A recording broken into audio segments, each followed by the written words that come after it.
All right, folks, this is Harris Sultan, the ex-Muslim atheist, and welcome to another episode of Sultan's House of Sin. Right.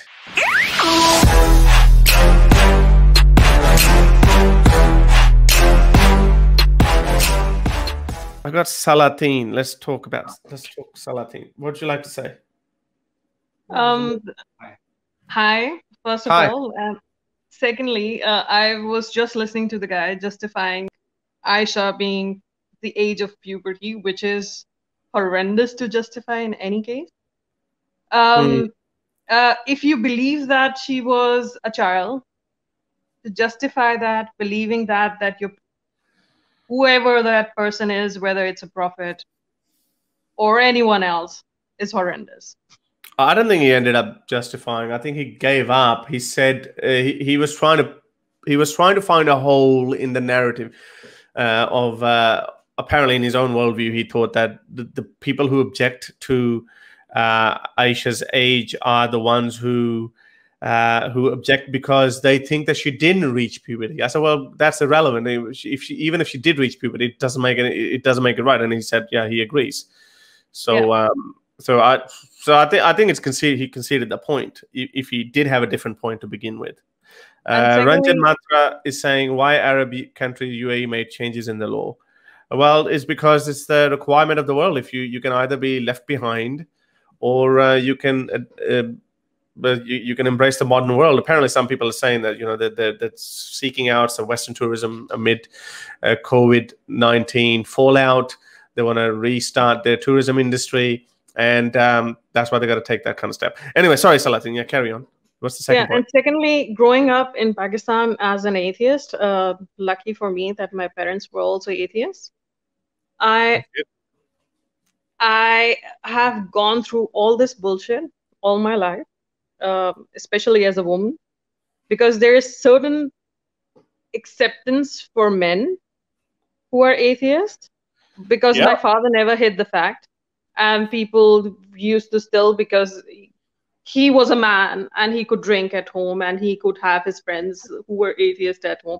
And we were not a posh, family. We were a middle-class family with my father struggled his life and got to a point with his own hard work.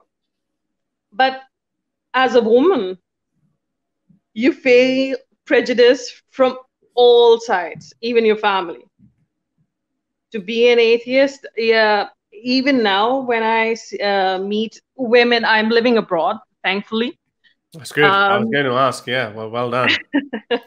Don't go back. I was not going to live there because I did a lot of work researching women's rights. I went through my own struggle, to be honest, to come to a point where I accepted the fact that I am also an atheist, because initially in your teens and growing up, you're always told that you're wrong.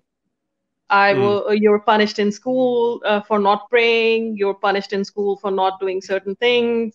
If your name sounds different than Muslim names, that creates further problems. And you're always asked, why did your parents name you that? And why is that you're not praying? So you start lying, basically.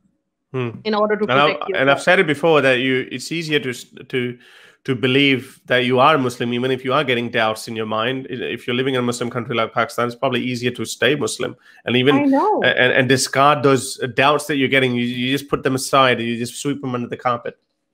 I know, and the issue with me was that my mom is you can say she is atheist by choice, you can say, but she likes to mix well in the society, with other people. And she's agnostic to a certain level, I would like to say, but she has certain rituals. She hails from a Shia family, so that thing never left her completely.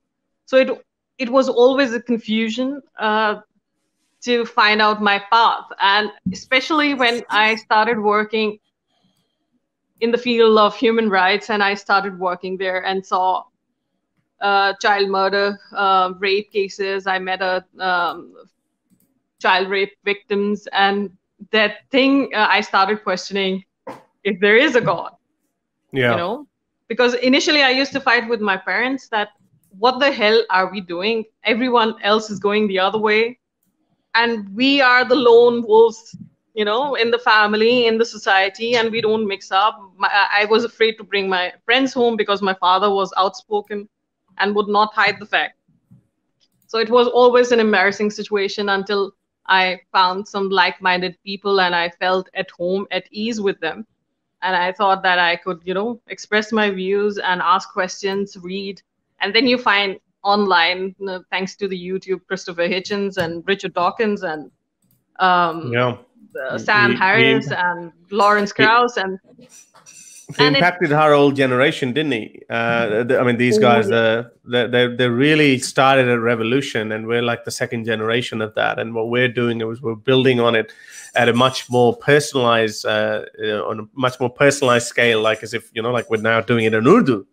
That is quite a thing, because the majority of people don't understand English or showed no interest in Dawkins, etc. But intelligent people do. Like, I mean, like the intelligentsia of Pakistan does. But it was never going to become mainstream. And I think we are so close to popularizing these arguments to a scale that they have no idea what to do with it. Like, I mean, I'm not to self-congratulate myself too much. I mean, I still can't believe that what we have achieved in the last couple of years, me putting my face out there, doing it in Urdu to a scale that every Maulvi and a lot of people know about me, and I don't hold myself back. I just go for it the way the Westerners have been doing it for so long, especially in the last 15 years or so, when this new atheist movement became popular.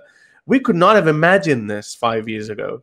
And obviously the ex-Muslim revolution started 13 years ago, and we are living in very unprecedented times.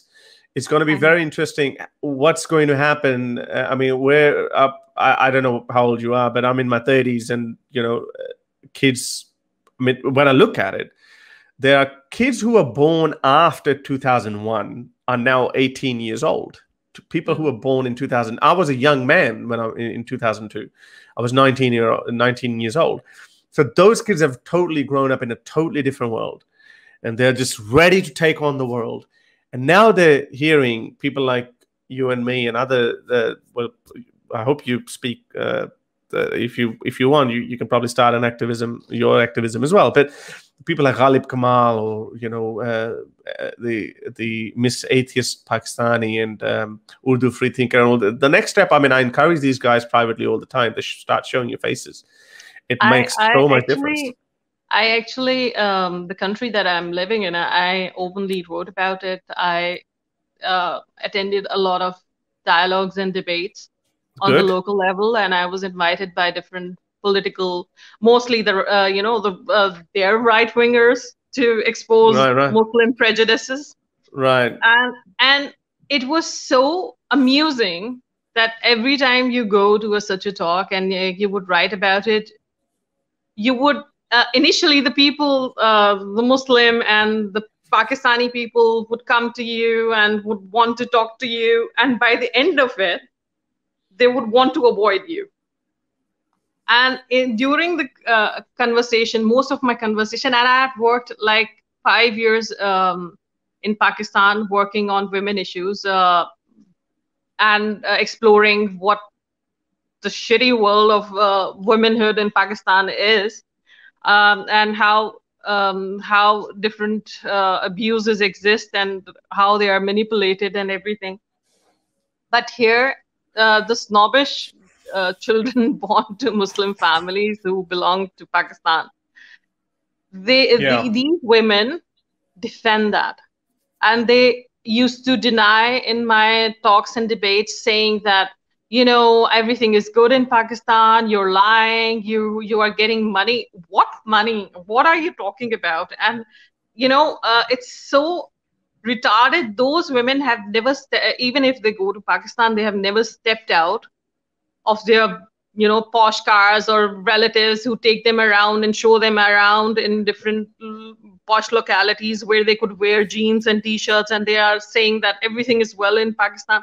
I was as a child molested myself in Pakistan, and you can't say that it's safe for a woman. Even boys, I know many boys, my friends who were molested as kids, men, women, both alike, and there are researches showing that, you know, in Punjab University, 19 out of 20 girls said that they were molested or abused in one form of or the other by their relatives or neighbors or whatever.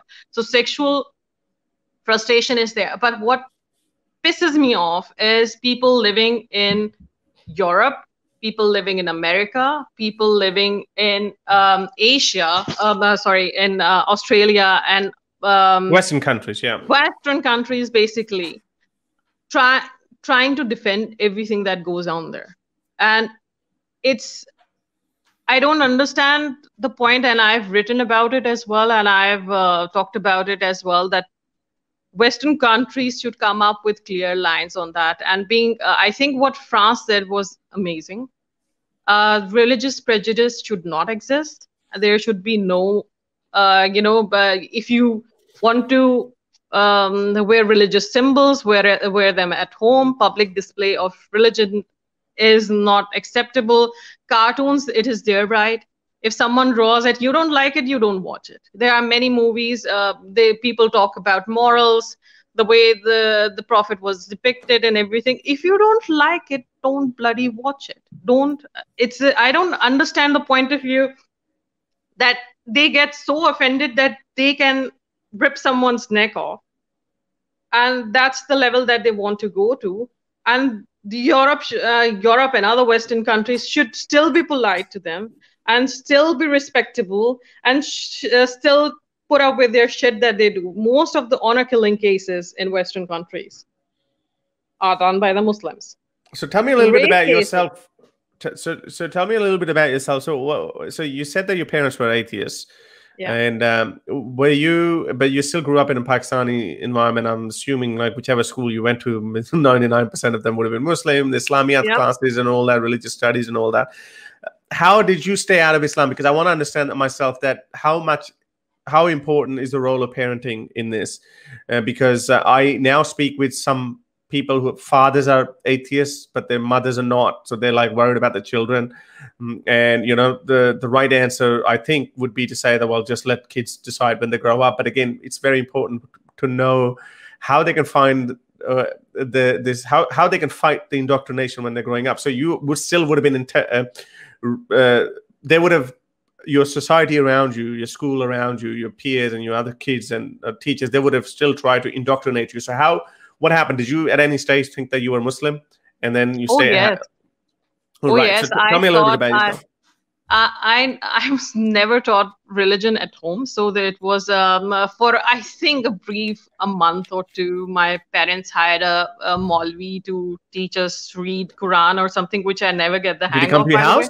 Did he come to your house? At our house, yeah. You didn't go to his house, with my brother. And good. Well, I don't know about that. You know, I think my father stepped in at that point, and it got this thing got discontinued. We lived a part of our life abroad also, so we were not constantly in that loop. But the people that my parents used to hang out with were a mix. So there were religious people, there were lower class, upper class, middle class. So my parents were basically leftist, and my mother was a women's rights activist. So we had a lot of things going at our home. But I thought, you know, you read the women novels, you read about romances and how you get, you know, you want to be accepted in the society. And you want to be loved. You want to be, you have a boyfriend. And most of the chances, I think, psychologically, you want to be in the middle of everything that is going the right way. And the right way in that age is that you mix up with the people who are around you. Yeah, kids around you, right. And I went through that phase. I didn't know how to pray, but I tried. I was made fun of. I was in religion in school. I could not recite because I had problem with Arabic pronunciation. so I that still I do. knew that. I always did. And It's I like knew such a that, messed up and my language. yeah, and my teacher would never. I would try to avoid it as much as possible, but my teacher would not let me off until I would do that. So I went through that. I was very good at memorizing stuff, so I never had a problem in Islamiyat. Till bachelor's, you have to study Islamiyat in Pakistan, so I never had a problem with memorizing stuff. And but I went through my own journey. As I said, I thought I was spiritual. Two of my siblings were spiritual. So my parents didn't let us. My father was very openly critical of religious practices, but he would never tell us not to do it. So two Right. of my siblings are religious, and but they can criticize Muhammad. I talk with them, and they are openly, critical of Muhammad marrying a 6-year-old or 9-year-old or whatever you want to call it, child marriages, the sex slaves and everything. I can talk to them at least, so there is no barrier that they would be offended and they would, Well, that's because they were atheists to begin with, so that's a good yeah. thing. But I'm But just I amazed think that you actually managed to, because I also know some people whose parents were atheists, but because of the indoctrination they received from school and the society at large, they ended up being very, ended up being radical Muslims themselves. but their Abdullah place, Samir's I think. example. Abdullah Samir's example, like his parents were very, they were almost borderline atheists, Muslims, but they were, but they just didn't care about it at all. But he ended up becoming a very radical Muslim. In my case as well, my parents were moderately Muslim. They never forced me anything. They never even beat me up or say, you should pray, you should fast. Nothing. Everything we did it out of our own free will. But there was a point, like just very couple of years, where I became a very radical Muslim. Like I wanted to live my life according to Islamic, the way this book wants us to do. But in your case as well, I wanted to know that with atheists, how did you stay out of indoctrination? And you did well. Well done.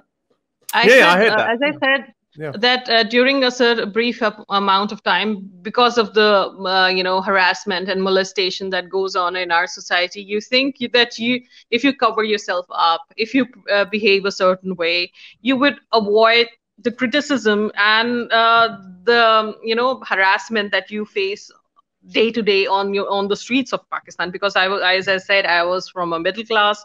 I was working, so I had to commute by buses, and I was not. Tell me about it. I've heard some horror stories there that how they the most groping and molestation or even assault happens in public transport.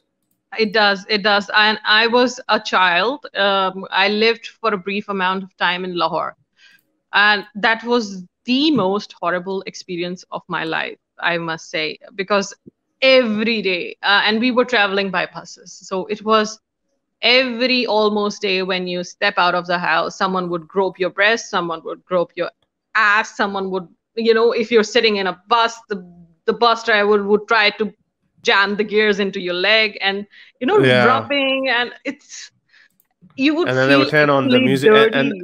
and then they would turn on the dirty Punjabi music as well. That too, and it's even worse when you're traveling alone. And my parents, and I never, despite coming from a family that was that educated and that outspoken, I never went and told to my parents that this is what happens. And when I look it up at the stories, there was an incident of this girl being groped, and someone made a video, and people were saying, why didn't she react? Because there are three reactions to any situation that you feel is threatening: flight, fright, or So in her case that I saw, I actually forgot to cover that news story. I should have done that yesterday, but I forgot. But in that case, she might have been putting up with it. She might have 10 mouths to feed, and she would have just come to terms with it that this is it.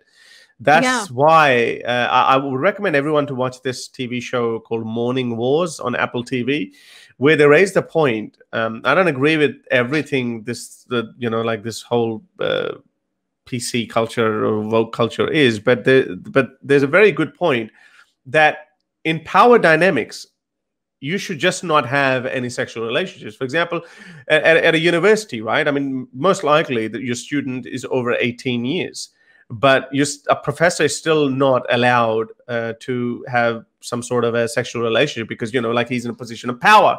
Same with bosses at workplaces now, the position of power. So same thing could have happened here, even if one would argue that, okay, she might have had some sort of consensual sexual relationship with this guy, but if he's a manager, he has a position of power.